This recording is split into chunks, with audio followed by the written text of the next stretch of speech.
Bagarre bagarreuse, salut Jeep. Salut Juji. Bienvenue sur les news de la bagarre. Qu'est-ce qu'on a de neuf cette semaine? Plein de choses. Bah déjà il y a toi, parce que t'étais pas là la semaine dernière, donc ça fait plaisir de te revoir. Ouais, mais toi t'es toujours un peu malade, hein? Toujours un peu malade, ouais. Désolé d'ailleurs. Alors le PFL, déjà qu'on se suit par le PFL, la grosse nouvelle de la semaine, c'est le PFL rachète le Bellator. Ça c'est dingue. On ne sait pas pour combien, hein, par contre. Ils ont racheté, mais ils ont dû lâcher un sacré billet quand même. Je sais pas. Moi, après, alors de dire qu'ils concurrencent l'UFC. Moi j'ai entendu une rumeur, mais je pense qu'elle est fausse. Hein. On m'a dit moins de 100 millions. Mais bon, je pense qu'elle est fausse. Avec ou sans Cédric Doumbé?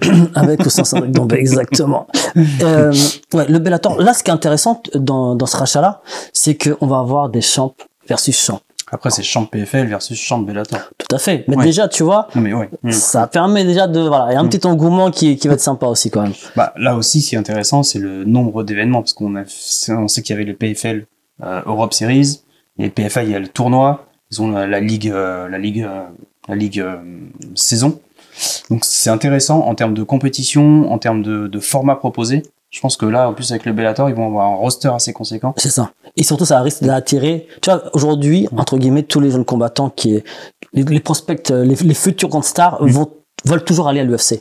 Bien sûr. Ce sera peut-être plus vrai aujourd'hui, tu vois. Ils vont peut-être aller aussi, tu vois, dans une orga qui les paye mieux, qui les rémunère mieux, et finalement, qui a un roster, c'est très important. Oui, puis en termes de potentiel, de rythme de combat, ça peut être aussi intéressant. D'être au PFL. Ouais. Aujourd'hui, je pense, voilà. Sincèrement, on risque d'avoir de grands noms qui débarquent maintenant au PFL.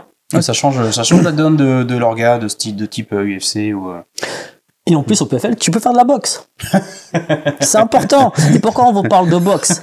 C'est une transition. Tu fais des transitions tout seul. C'est pas mal. Attends, on apprend avec le temps. Passe des sous-sols. Francis Ngannou versus Wilder. En boxe? Alors ça, c'est ça le truc qui est dingue. C'est que le PFL te parle de règles spécifiques. Ouais. Appliqué à ce combat-là. Bah après, ils en avaient déjà parlé. Alors, je sais pas si c'est PFL qui en avait parlé, mais au début, qu'on avait annoncé le combat, tu te rappelles, Francis Fury. Ouais, Fury, ouais. Tyson Fury. Ils avaient parlé de règles hybrides un peu. Tout à fait. Avec de la boxe dans une cage. C'est ça. Avec des gants de MMA. Un octogone. Plus dans une cage. Exactement, dans un octogone. avec des gants de MMA. Bon, pour l'instant, on ne sait pas plus sincèrement, on ne sait pas ce qu'il y aura comme règle. Mais en tout cas, ce combat-là verrait le jour en 2024, assurément. Wilder avec des gants de MMA. Franchement, là, c'est pas un KO. Versus Francis avec des gants de MMA. Franchement. Là, il va y avoir des morts. Avec des Il va y avoir des morts. Franchement. Les gars sont dingues.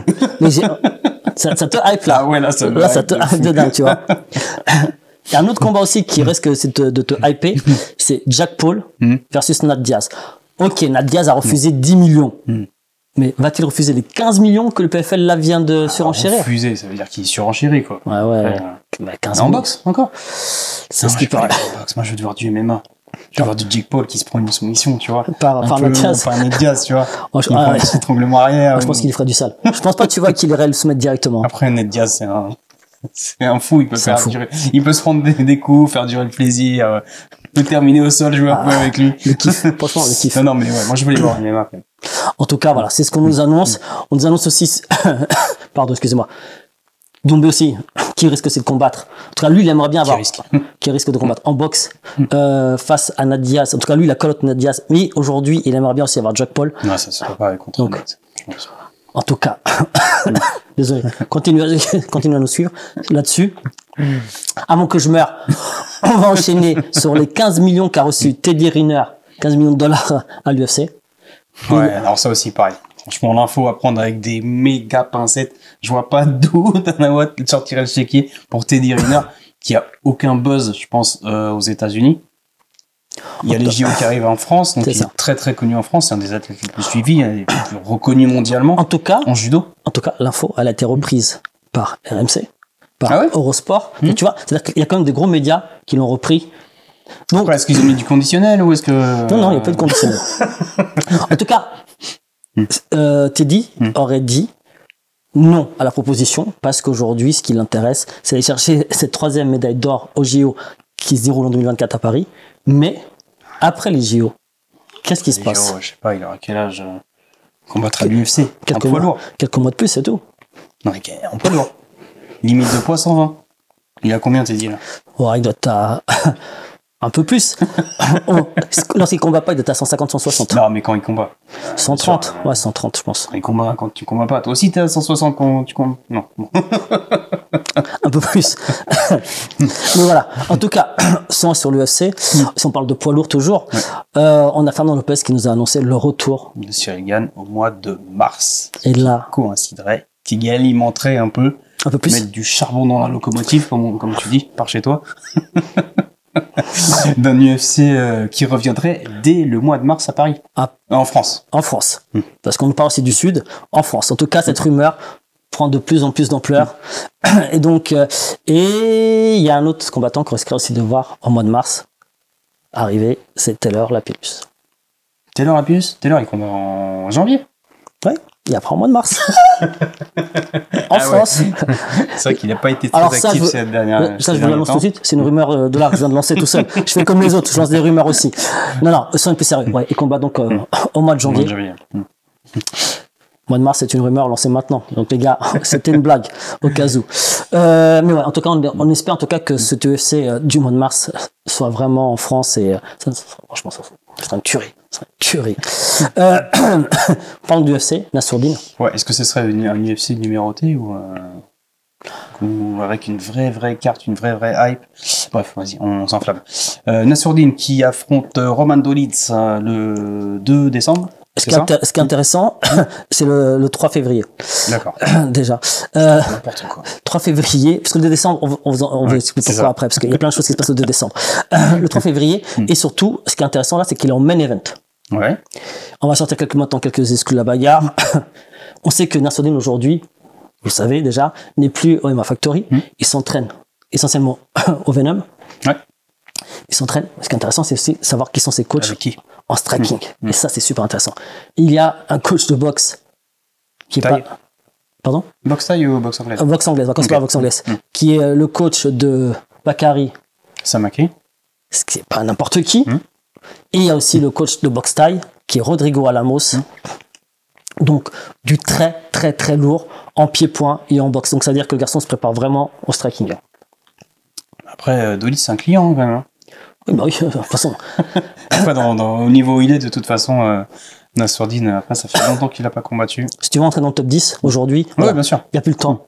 Tous les ans, il prend de l'âge, donc forcément, il faut y aller, il faut envoyer. Donc, ouais. Il met en tout cas tout ce qui est possible de son côté. Voilà, exactement. Ouais, clairement. On est en France avec Hexagone. Hexagone.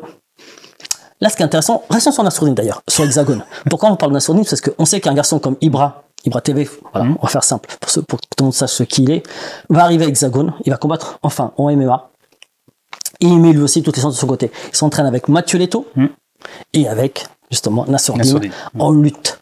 Donc, il se prépare. Il charbonne, mais sérieusement. Parce que le but est qu'à un moment donné, il affronte quand même Greg MMA. D'ailleurs, Ibra, il doit faire un combat amateur quelque part avant de combattre en pro, là. Sans nous, son histoire. Pardon, ou combattant pro à l'étranger, avant. Combattant pro à l'étranger. Ouais, il doit y avoir quelqu'un sur sa carte. Exactement. Effectivement. Et si on enchaîne sur Mathieu, qui s'appelle Mathieu Leto, qui combat pour la ceinture à Dijon. En février. Et pas contre n'importe qui, contre un sacré combattant de la bonne école. Je te laisse dire non parce que je vais encore tousser. Tu sens que je suis en train de rendre l'âme. Là... Arrête de te... Laïd... Zeroni, pardon. D'ailleurs, un garçon qu'on apprécie vraiment beaucoup. Et ce qui est intéressant, c'est que Mathieu Leto s'est déjà entraîné à la bonne école avec la team Voirin. Donc, les garçons ont déjà tourné ensemble, ils se connaissent. Ouais, ils se connaissent un petit peu. Voilà. Là, pour le coup, nous, à la Bagarre, on est un peu gênés parce qu'on aime bien les deux. Voilà, on suit bien les deux. Ça va être un beau combat. C'est un très beau combat. Ouais. On va prendre plaisir à regarder, très honnêtement. Et à débriefer encore plus ce fight. Toujours chez Hexagone. Prince Anouala, qu'on a eu la chance de recevoir ici à la Bagarre. Son objectif aujourd'hui, donc c'est le champion des poids lourds, c'est de gagner, de prendre la ceinture aussi des 93 kilos. Ouais, qui est sa catégorie plus de prédilection, on va dire. Voilà, il vient de là à la base.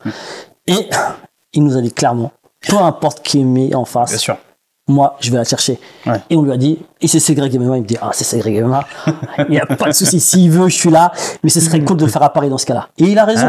Il a raison. Pour la hype. Pour le standing, ce serait plus cool de le faire à Paname que de le faire dans certaines villes ailleurs. Même si à Orange, bientôt au mois de cet été, je crois. Ouais, Arena Orange, effectivement, ils ont, Voilà. ils ont pas mal de dates de prévues. Il y a Poitiers, il y a Reims, etc. Mais quoi de mieux, sincèrement, que de le faire ici, sur Paname. Zénith.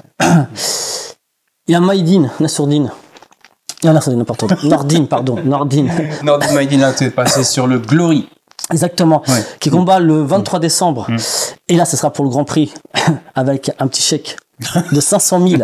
Donc ça te change quand même la vie. J'ai cru qu'il avait, appelé sur un combat sur les réseaux contre le champion, justement, contre Rico Verhoeven. Bah, lui, c'est ce qu'il aimerait. C'est normal, tu vois. Et aujourd'hui, il est classé dans le top 3. Donc, la logique voudrait que ce soit ça après. Donc, on a hâte, pour le coup, de voir aussi ce fight. On va passer à la boxe anglaise, justement. Tu parles en boxe qui arrive. D'ailleurs, avant de parler de la boxe, je sais que vous avez vu récemment sur les réseaux le fait que le 2 décembre, on pourrait voir un BSD en short notice. Parce que Dan Hooker est out, c'est ça? Ouais, c'est ça. Contre Bobby Green. Okay. Donc voilà. Alors, quel serait l'intérêt? Le 2 décembre. Ouais, c'est ça, c'est là. C'est très c'est très court pour le coup. Est-ce qu'il aurait un vrai intérêt à y aller contre un garçon qui est moins bien classé que lui? Non, je pense pas. Je pense surtout sur aussi peu de délai, je pense qu'il faut qu'il se repose. Qu'il se repose, qu'il prenne du temps et qu'il prenne surtout quelqu'un qui le fasse avancer. Après, le combat est intéressant pour la hype. Je pense toujours, pour se montrer, être actif. Après, s'il gagne, imagine, il combat contre. S'il gagne. Non mais vu qu'il. Ouais, il va gagner. Non mais il combat contre lui, tu vois, et contre Bobby Green. Il gagne le combat de la même façon que son combat précédent. Est-ce que sa hype ne monte pas encore plus? Oui, bien sûr. Ah bah, tout finish qu'il va mettre et ça va s'ancrer dans. Tu vois ce que je veux dire? Dans la tête des orgas, dans la tête des matchmakers, on se disant peut-être que, bien sûr. Oui. Donc voilà. Après, sincèrement, voilà. Mais pour être très objectif, je pense que je suis un peu comme toi. Je suis un peu du même avis. Je pense que le mieux c'est quand même de laisser passer, de pas accepter ce combat. Bah après, je pense qu'en plus là maintenant il a marqué les esprits. Il peut demander quelqu'un de très bien classé. Et je pense qu'un combat contre Gamrot comme il voudrait ou comme Geji, je pense que ce serait très très très très intéressant pour le coup. À voir effectivement. Ouais, attendez, je parle vite faire la technique. Parce qu'on a un petit souci. Ouais, c'est bon. Voilà, c'est bon, on relance le truc. Donc pour la boxe, alors le 2 décembre, on passe en boxe. On a une soirée exceptionnelle à Marseille, au Palais des Sports. Il y a qui sur la carte là? Alors, il y a Bilal Jictou qui recombat déjà. Wow. Okay. Il y a également Milan Pratt qui combat. Pratt, ok. Il y a Sofiane Oumia. Sofiane aussi, il est trop actif. Tout le temps. J'ai l'impression qu'il combat toutes les semaines. Et il y a aussi le championnat d'Europe. Et vous, c'est Kevin Saggio. Exactement, contre un Italien de Carolis, de mémoire, ancien champion du monde. Donc voilà, très belle carte. Et enfin, le même week-end, il y aura aussi un combat franco-français. Les noms sont en train de m'échapper avec la fatigue. Je l'ai plus. Attendez, Blenda versus Diallo. Versus Diallo. Voilà. Désolé. Combat mi-lourd pour une ceinture européenne. Et franchement, celui-là, il est pas mal comme combat aussi. Donc je pense qu'on a été, je pense qu'on a bien balayé le truc. Et il y a un Cubain, d'ailleurs.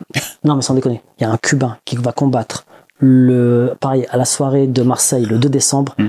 Lénard Pérez. 11 combats. 11 victoires. 11 KO.